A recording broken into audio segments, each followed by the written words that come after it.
1.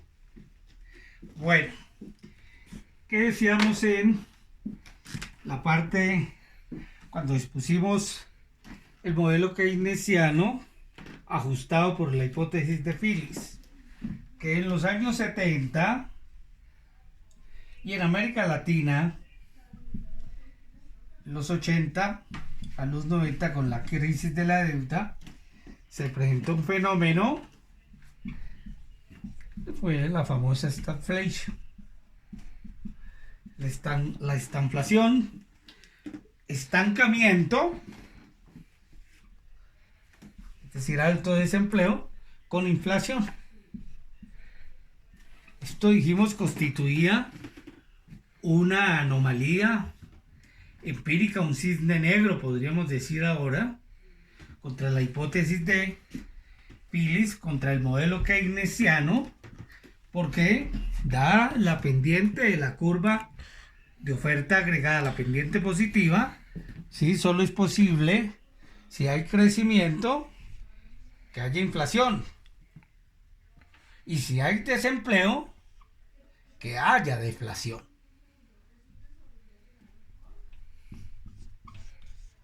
Es decir, el modelo keynesiano está bien equipado, por lo menos, para explicar la Gran Depresión o para explicar la era de progreso que se vivió, de crecimiento con algo de inflación en la era keynesiana, tanto en la economía mundial como en América Latina entre el 50 y el 70. Pero lo que ocurrió en los 70 constituyó, ¿sí?, sin duda, una anomalía, un problema, ¿sí?, no solo empírico, sino un desafío teórico, una anomalía teórica para el modelo. No, el modelo no podía explicar esto keynesiano. Entonces aquí viene la controversia que le permite el asalto del monetarismo liderado por Milton Friedman, que construyó una hipótesis llamada la hipótesis de la tasa natural de desempleo, que restableció dos cosas fundamentales. Uno, la curva de oferta agregada vertical de los clásicos, ¿sí? La curva de oferta agregada vertical, es decir, independiente del nivel general de precios, y la teoría cuantitativa del dinero de Irving Fisher. Eran dos temas fundamentales. Es decir, restableció la teoría de la inflación y clásica, neoclásica, monetarista. Y eso implicaba restablecer los dos grandes fundamentos de la teoría clásica, ¿sí? Que la curva de oferta agregada es vertical, ese es el fundamento del mercado de bienes, y que la inflación es un asunto monetario, ese es el fundamento del mercado de dinero. Es decir, restableció una IS y una LM con fundamentos clásicos. ¿Cómo realizó Milton Friedman, ¿sí?, semejante, ¿sí?, revolución teórica? En alguna oportunidad dije que solo han existido pocas revoluciones en la ciencia económica. La primera, en mi opinión, es la revolución ricardiana, que fundamentó la revolución clásica y continuaron los neoclásicos. La segunda, la revolución keynesiana. Y la tercera, la contrarrevolución keynesiana, o si se quiere llamar, ¿sí?, la revolución monetarista, pero a mí me parece que es mejor y más preciso la idea de la contrarrevolución keynesiana. Es decir, en la ciencia económica hemos tenido dos grandes revoluciones y una sola gran contrarrevolución. La contrarrevolución keynesiana liderada por Milton Friedman. ¿Y qué dijo Milton Friedman? Recordemos de nuevo cuál era la hipótesis de Phillips. Esta, que los salarios se comportan así, están en relación inversa con la tasa de desempleo, y de ahí derivaban una teoría, una inflación keynesiana de costos. P en función de W. ¿Qué dijo Friedman? ¿Sí? Dijo algo muy importante. ¿Sí? W, si está en función de esta forma.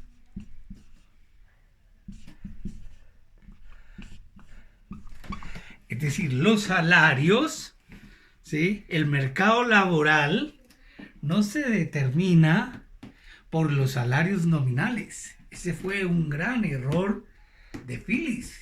Ningún trabajador se contrata a salarios nominales, ni ningún empresario contrata a salarios nominales. Lo que tienen en cuenta siempre el mercado de trabajo es salarios reales. Porque los trabajadores no sufren de ilusión monetaria. No piensan que porque los salarios nominales son más altos, ellos son más ricos. Depende de los precios. Si los precios suben, es decir, hay inflación, los salarios reales caen. Y en realidad son más pobres. Luego, cuando se negocian salarios, la variable más importante que los sindicatos y los trabajadores de un lado y los empresarios del otro están mirando es el nivel de precio. Y por eso ustedes lo ven en las negociaciones colectivas, sobre todo, por ejemplo, en el caso colombiano, las negociaciones colectivas en las empresas son contratos a futuro. Se negocian salarios para el 2021, por ejemplo, y muchas veces 2022 y 2023, ¿sí? Porque negociar es bastante costoso. O cada año, por ley, el gobierno, los trabajadores y los empresarios se sientan para negociar el salario mínimo y la variable más importante que tienen en cuenta es inflación y le agregan productividad por una sentencia de la Corte Constitucional. Pero la variable determinante es inflación. ¿Cuánto fue la inflación? Para corregir por lo menos la pérdida de poder adquisitivo de los salarios nominales. Entonces Friedman dijo, esta es la ecuación correcta. Los salarios sí están determinados por la tasa de desempleo, aquí está bien, pero lo más importante es agregarle esto. La inflación. Los precios. Luego, esta es una ecuación incompleta e incorrecta porque está mirando salarios nominales, ¿sí? Y este fue un gran error macroeconómico de Phillips y de los keynesianos. Y el mismo Friedman se pregunta, ¿cómo fue posible que un estudiante de doctorado en una tesis doctoral cometiera semejante error?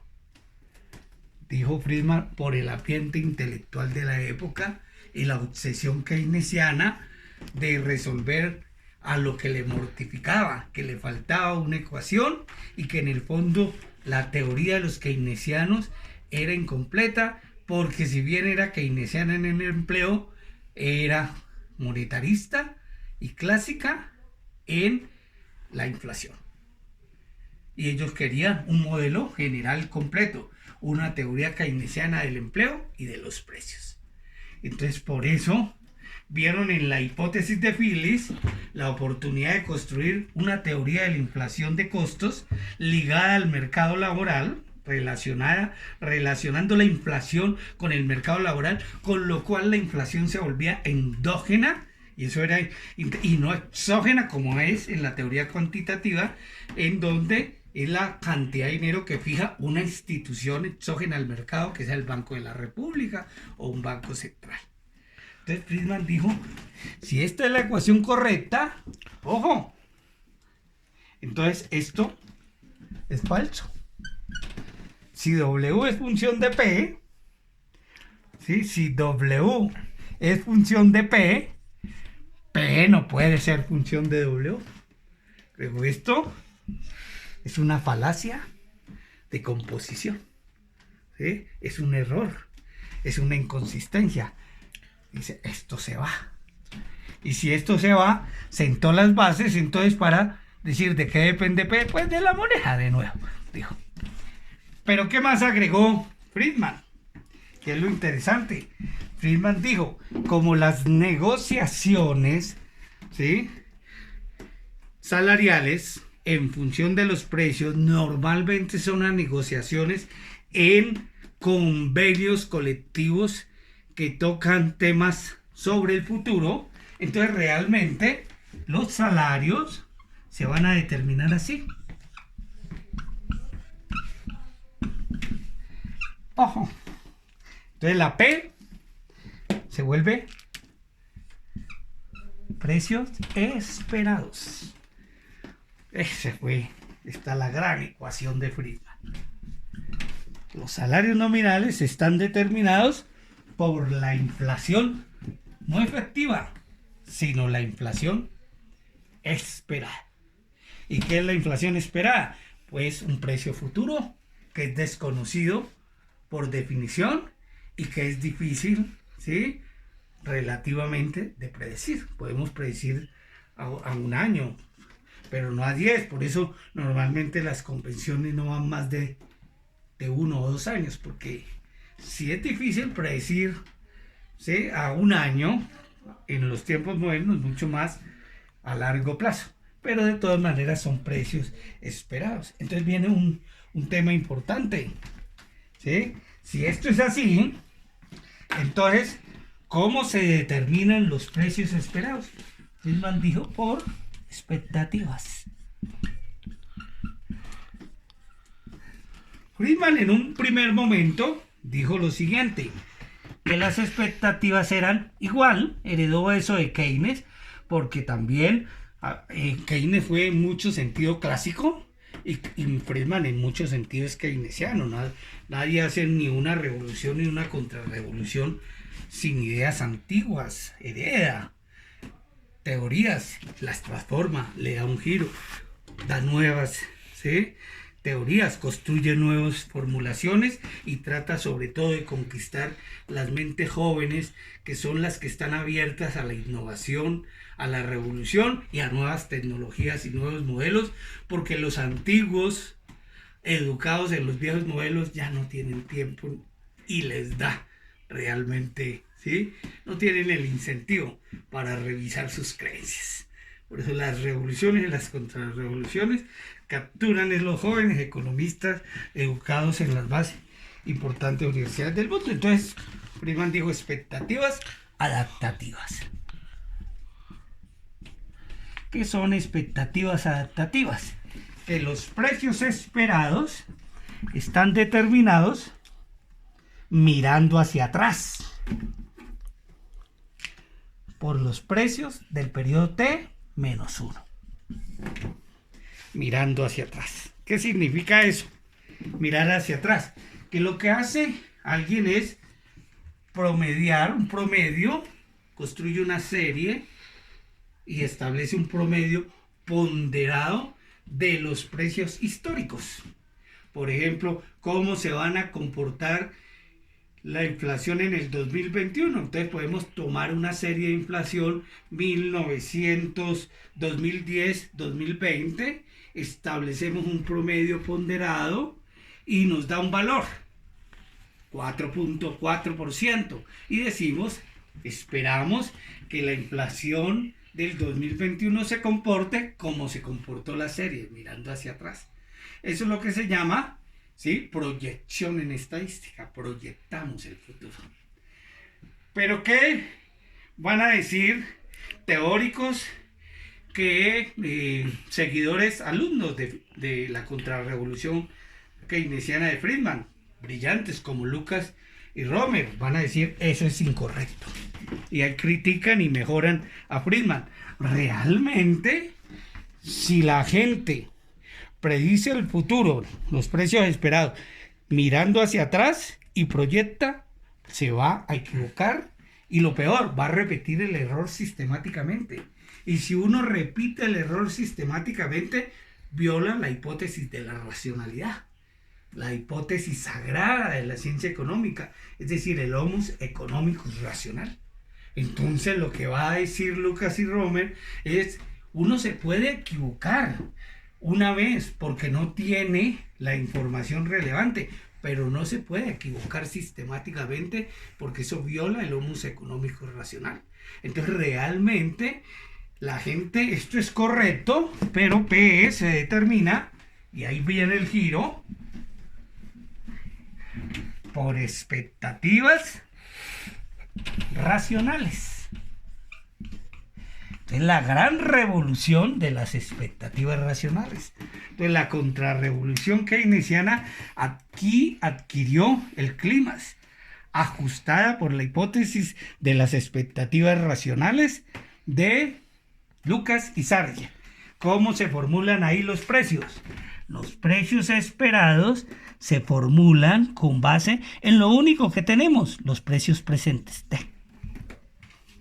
No tenemos más información relevante que la de hoy. ¿Sí? Y con esa información de hoy tratamos de predecir el futuro. Pero, ¿qué puede ocurrir? Lo que puede ocurrir es lo siguiente, entonces, que PE sea diferente de los precios. Es decir, volteémoslo para que los precios efectivos que ocurren son diferentes de los precios esperados. Por ejemplo, con base en PT, yo formulo una inflación, espero para el 2021 4% o 3%, pero puede ocurrir que PT nos dé el 5 o nos dé el 3. Eso es esa diferencia entre la inflación esperada y la inflación efectiva, es un error. Pero ¿qué sucede con ese error? Que el error se vuelve nueva información relevante, porque es una equivocación, para mejorar la predicción del siguiente evento, ¿sí? Y poder acertar. Entonces, en realidad, ¿cómo formulo los precios? Miren aquí, PT más el error. ¿Sí? Y espero que en el largo plazo el error sea igual a 0. Y en ese caso, PE es igual a PT. Es igual. Y si P es igual a PT, si esto cambió, si esto lo predije perfectamente, entonces los salarios nominales cambian de acuerdo a la inflación esperada. Y si cambian, entonces los salarios reales no cambian. Y si no cambian, la economía tiende al pleno empleo. Es decir,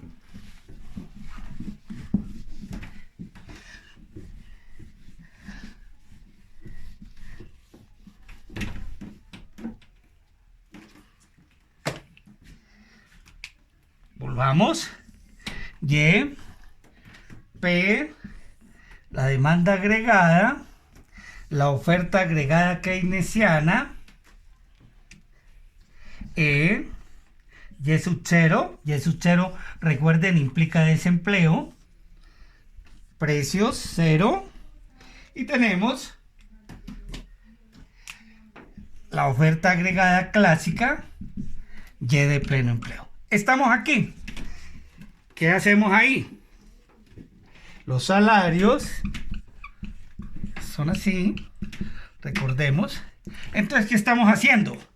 Por ejemplo, PE es diferente de PT. Hay un error. Entonces, los salarios reales se están moviendo. La economía se mueve en esta dirección, porque ahora el error es relevante. Entonces, en el largo plazo, PE es igual a PT, porque el error es 0. Entonces, la economía se mueve de este punto a este punto. Esa es la trayectoria. ¿Qué dijo Friedman? Entonces, la curva de oferta agregada tiene pendiente positiva en el largo plazo, porque hay un error de predicción, pero dado que el error se vuelve formulación relevante para la nueva toma de decisiones, la economía posee un mecanismo de ajuste que hace que haya una trayectoria hacia la oferta agregada vertical de los clásicos en el largo plazo. Eso es lo que dijo Friedman. aceptó que la curva de oferta agregada tuviera pendiente positivo en el corto plazo, pero en el largo plazo la economía cerraba en la curva de oferta agregada clásica porque tenía un mecanismo de corrección que permitía esa trayectoria. Que el error es información relevante para la toma de decisiones en los eventos siguientes. ¿Qué es Y de pleno empleo? Pues en Y de pleno empleo hay una U y le pongo con una rayita. ¿Cuál es esa U? Hay un desempleo de tipo involuntario. ¿Qué es un desempleo involuntario? Es lo que hoy llamamos desempleo estructural, que no responde al ciclo económico, sino a otros factores, la productividad, la tecnología, la psicología. En otras palabras, que yo a estos salarios, no estoy dispuesto a trabajar. Ese es un desempleo involuntario. Eso no existe en el keynesianismo. En el keynesianismo todo el desempleo es voluntario. Quiere decir que yo estoy dispuesto a trabajar a estos salarios, pero no encuentro empleo. ¿Sí? ¿Qué pasa con el desempleo involuntario? Que alguien puede tomar la decisión de entre morirme de hambre trabajando o morirme de hambre descansando, prefiero lo segundo. ¿Sí? Eso es probable. El desempleo es friccional y cada vez debe ser menor porque hoy hay tecnologías muy importantes que acercan la oferta, ¿sí?, y la demanda de trabajo, que pueden estar sin encontrarse o ser desconocidas, pero hoy con todos los desarrollos de las redes eso se facilita. Pero que dice aquí existe una tasa de desempleo, ¿sí?, y la llama natural. ¿Por qué? Porque si yo quiero bajar esa tasa de desempleo, por ejemplo, yo puedo estar en pleno empleo como Estados Unidos con 6% de desempleo, o en Colombia con el 7%. Esa es una situación de pleno empleo. Pleno empleo no implica 100% de trabajadores ocupados. Implica que hay una tasa de desempleo. Pero lo importante en esta teoría es si es natural. Es, en otras palabras, friccional, involuntaria. Que es un desempleo que no responde al ciclo, a la política fiscal. Es decir, si yo meto gasto, supongamos que ahí está el 6%. Si meto gasto, lo financio con moneda para bajar del 6 al 4, ¿sí? Entonces lo que hago más bien, estoy aquí, es subir aquí. Y entonces, ¿qué pasa? Que realmente la gente no se contrata. Entonces, ¿qué va a suceder? Lo que vamos a tener es mayor inflación. Entonces, esto lo llaman la tasa, también lo llama Friedman la tasa natural de desempleo, pero otros lo llaman la tasa de desempleo que acelera la inflación. Es decir, lo llaman aquí, lo voy a poner, la Nairo en inglés. Nairo en inglés significa básicamente una tasa en employment rate, que acelera la inflación. ¿Sí? De tal manera que entonces la política fiscal y macroeconómica no sirve para bajar la tasa natural de desempleo. Si quieres bajar eso, tienes que hacer o cambio tecnológico, mejoras de productividad, etcétera. No política macroeconómica de corto plazo, sino, por ser un desempleo estructural, reformas a los mercados, políticas de cambio estructural, etcétera. Y esto le permitió a Friedman dar el otro paso. ¿Sí? Si W es función de la inflación esperada, entonces los precios son función de la moneda y de la inflación esperada. Eso se llama la teoría neocuantitativa del dinero. Porque la teoría cuantitativa nos dice P funciona así, si se quiere, alfa sub 0 más alfa sub 1 oferta monetaria. ¿Qué nos dice Friedman? La inflación es función alfa sub 0 más alfa sub 1 ms más alfa sub 2 P esperada. Es decir, la inflación depende también de la propia expectativa de inflación. Entonces, el problema de la inflación no es solo que la expansión monetaria genera inflación, sino que como la inflación es función también de la inflación posee sus propias expectativas inflacionarias. Eso explica por qué en América Latina una inflación del 50 terminó en en 10.000% en Bolivia, o por qué una inflación del 100% en Venezuela terminó en 1.000.000%. Porque la gente cree que el mundo va a seguir siendo inflacionario a no ser que haya anuncios importantes que bloqueen estas expectativas, como por ejemplo un cambio en la política macro, ajuste fiscal, cierre monetario, aperturas de mercados, etc. Entonces, sobre estos fundamentos, se erigió la era monetarista que triunfó y se impuso.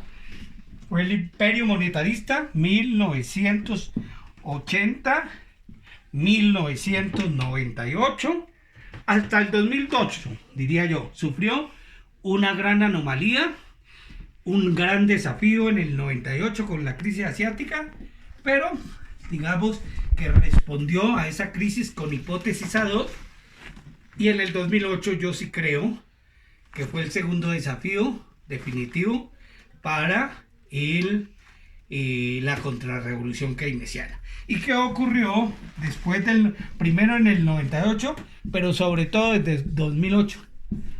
El retorno de la Gran Depresión, o por lo menos de la economía de la Gran Depresión, porque nunca hubo una Gran Depresión. ¿Pero qué hubo? Recesión, es decir, desempleo, con deflación.